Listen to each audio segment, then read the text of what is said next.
উনি ব্যক্তিগতভাবে উনি যেভাবে উঠেছেন এবং যেভাবে স্টেপ নিচ্ছেন এই ম্যাচ ফিক্সিংয়ের বিরুদ্ধে, তাতে ওনার সত্যি সত্যি অভিনন্দন প্রাপ্য। এবং এটা ফুটবলের কলঙ্ক, এটা ক্যান্সার। তো এইটাকে বন্ধ করা অত্যন্ত দরকার। যেখানে যেখানে যেটা হবে, যতটা কেউ এর শাস্তি নিয়ে প্রশ্ন তুলছে, আমি দেখছি কিছু প্রাক্তন প্লেয়ারও তুলছে, যারা এর মধ্যে জড়িত আছে তাদের সাসপেন্ড নয়, মানে বড় রকম শাস্তি দেওয়া উচিত। তাতে কি হবে, অন্যরা ভয় পাবে আর এই ধরনের কিছু করতে। টাকার লোভে ফুটবলটাকে বেছে দেওয়া যায় না। হ্যাঁ, আমরা ইনভেস্টার করেছি, অনেকে বলবে আপনারা তো ইনভেস্টার নিয়ে এসছেন।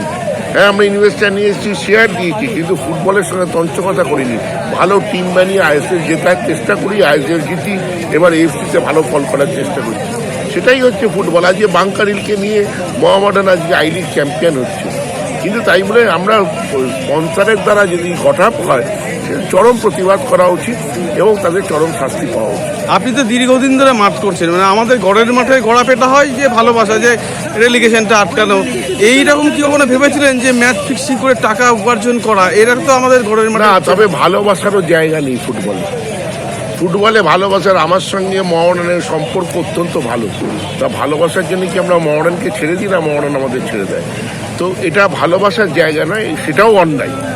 সেই জন্য এটা তো টাকা নেওয়াটা তো চরম অন্যায়, আর এটাও অন্যায়, চরম অন্যায়। কোনো কিছু ম্যাচ ছেড়ে দেওয়া, ভালোবাসা হোক আর টাকা হোক, কোনোটাই মেনে নেওয়া যায় না। এবার আমি আইএফএসিকে বলেছিলাম যে শুধু তো অ্যাসোসিয়েশন এগিয়ে আসলে হবে না, যে সমস্ত ক্লাব, মানে কিছু কিছু ক্লাব যারা টাকার বিনিময়ে হেডেকটা কমিয়ে টিম চালাতে দিচ্ছে, তারা যদি সতর্ক, মানে ক্লাব কর্মকর্তারা যদি সতর্ক না হয়, তাহলে তো এটা তো প্যান্ডামিকের মতো। আমি একজনের শুনলাম, তার বক্তব্য হচ্ছে ক্লাবেরা, ছোট ক্লাবরা স্পন্সর পায় না, সেই জন্য হয়তো কারুর দ্বারা, আরে স্পন্সর পায় না বলে তাই বলে ফুটবলটাকে বেঁচে দেবে? ক্লাবটা বন্ধ করে দিই, ক্লাব চালাতে পারছে না, ক্লাব বন্ধ করে দেবে, কিন্তু ফুটবলটা বেঁচে দেবে, খেলাটাকে বেঁচে দেবে। আমি চালাতে পারছি না বলে আমি স্পন্সর নিয়ে এলাম, যারা গট আপ করবে। এটা হাস্যস করে। এবং কিছু প্রাক্তন প্লেয়ার বলছে, আমি একটু আগেই শুনছিলাম ফেসবুকে। না, আপনি যে ফুটবলের এইসবের মধ্যে বোঝাই গেল যে আপনি আইএফএর, যেটা আমরা তদানীতে দেখছি যে আইএফএর সেক্রেটারি মোহনবাগান সেক্রেটারি। আমি তো বললাম, এটা ব্যক্তিগতভাবে আমি সচিবকে জানাচ্ছি। আমি জানি আইএফএর কিছু কর্তা আছেন, ওনার বিরুদ্ধে আছেন এটার ব্যাপারে, কেন আবার সেই ময়দান পলিটিক্স এসে যাচ্ছে।